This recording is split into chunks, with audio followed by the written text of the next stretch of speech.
to attain, but what you're giving them. So, Good. When you talk about teaching, what are the tenets of your education? What are the things that you are talking about? What you are trying to convey to your audience, mm. or teach to your audience, I should say. Well, now it's more. I'm always trying to teach about self awareness, and of course, coming from me being self, the natural beginning of that would be being a African American woman. You know what I'm saying? So, my self image is put out. I'm a teacher of habit. In other words, I believe in doing what I say and saying what I do, and putting action behind my words. So when I move, simply walking down the block, I know that there might be someone watching, and maybe I'll teach them how to move just by watching me. Um, but more so, what I'm trying to teach is because in the society and the life that we're in now, it's just self awareness and being proud of who you are. Because I think not I think I know that in order to heal a lot of the issues that we have, it starts with self and knowing yourself. Because if you know yourself and know how you move, then you'll move accordingly to your surroundings. So, Right on. Um, how do you feel about how spoken word is treated as far as a viable art form? You have so many artistic aesthetics, and spoken word seems to be one of the downtrodden, bastard mm-hmm, children of art. mm-hmm. And obviously, we know it's avant-garde. How do you feel about that, and what are you doing to make it into something that is respected? Well, because of the certain hands that get on to the crafts that we do. Um, like you listen to old music and it's poetry, but you listen to music today, now I mean that's mainstream, and it's not necessarily poetic. And now I think we're dealing with what the powers that be are putting out.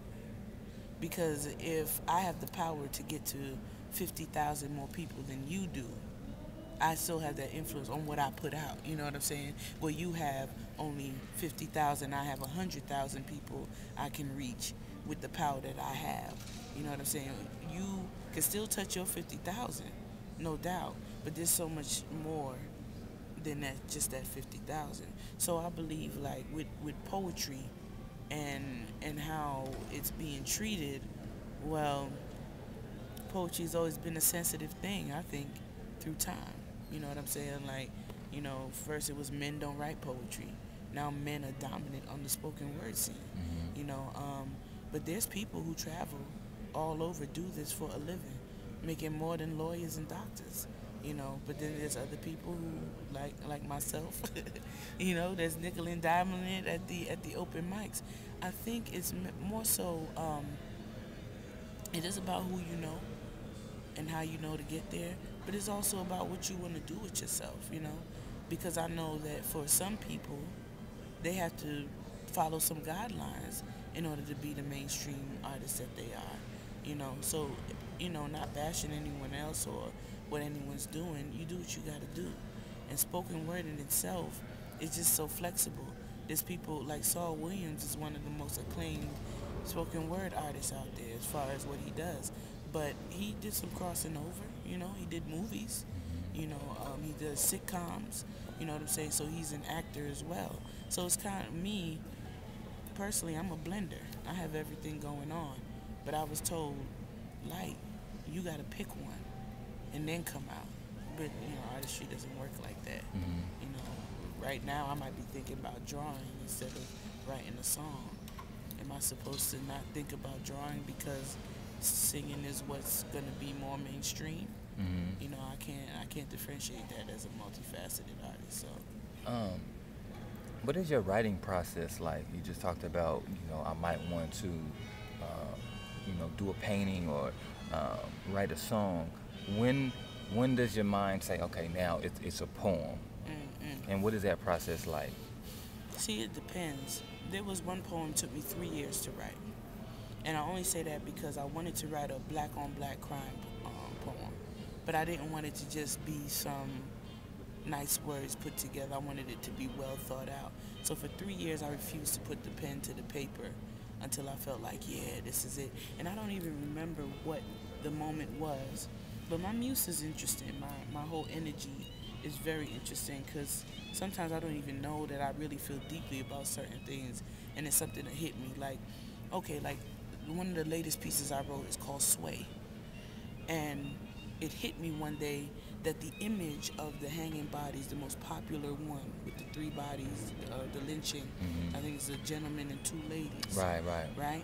It like when I see certain things, like when I saw T-Pain at the BET Awards with his big ass chain, that image kind of made a hologram over his image, almost as if like the whole lynching, like the lynching of self. And so like when I saw that again, I said that image for some reason will not leave me. And although it's always just been a picture to me because I wasn't there, the picture has motion to it. It has a sway to it, like the swaying of the bodies. And right then and there, I wrote the poem in thinking of movement, even when I wasn't there to see it or to feel it. You know, the movement in art and how it could be reproduced. So I took that picture and reproduced it into poetry, then now into spoken word. You know, so that the image of that sway is understood. So my writing process, it changes with what craft I'm doing. You know, like I just started painting.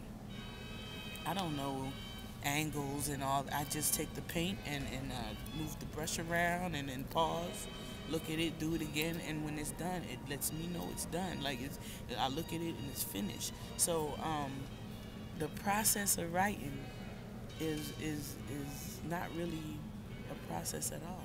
It's more or less like it's a part of the emotion. You know what I mean? A part of the feeling. Right on, sis. How do you memorize? Everybody has a different, way in which they memorize. I never seen you really on paper, so obviously you memorize. What is that process like? How do you do it? Well, it's a trick of many. I have a photographic memory at times, so especially when something is fresh and new, I tend to remember what my words look like on the page and how it flowed and how I wrote it, in the stanzas or the blocks. That's one way. Being theater heavy, we just learned memorizing techniques, like what 2 things combined makes sense to me. You know what I mean? Well, and that's kind of like the way that I write. When I write my what do they call it? Kind of like punchlines or what have you. It's like what will follow after that naturally for myself. So in other words, you do that in memorizing. I have to know myself and my writing style in order to remember. But it's still a process. I was featured this week and botched one all the way up. Like could not remember, but I know it's because it's still new. It is something that I didn't fully practice because I don't really do erotic pieces per se, and this piece is an erotic piece. And basically I freestyled the rest of it out, played it off. But memorizing, everyone does it differently. Everyone works with it differently. What associations can you make with it? What images can you put with it? Remembering what messages I was trying to put out. So it's a combination of things. Talk to us, you alluded to earlier that men dominate the spoken word scene, the modern spoken word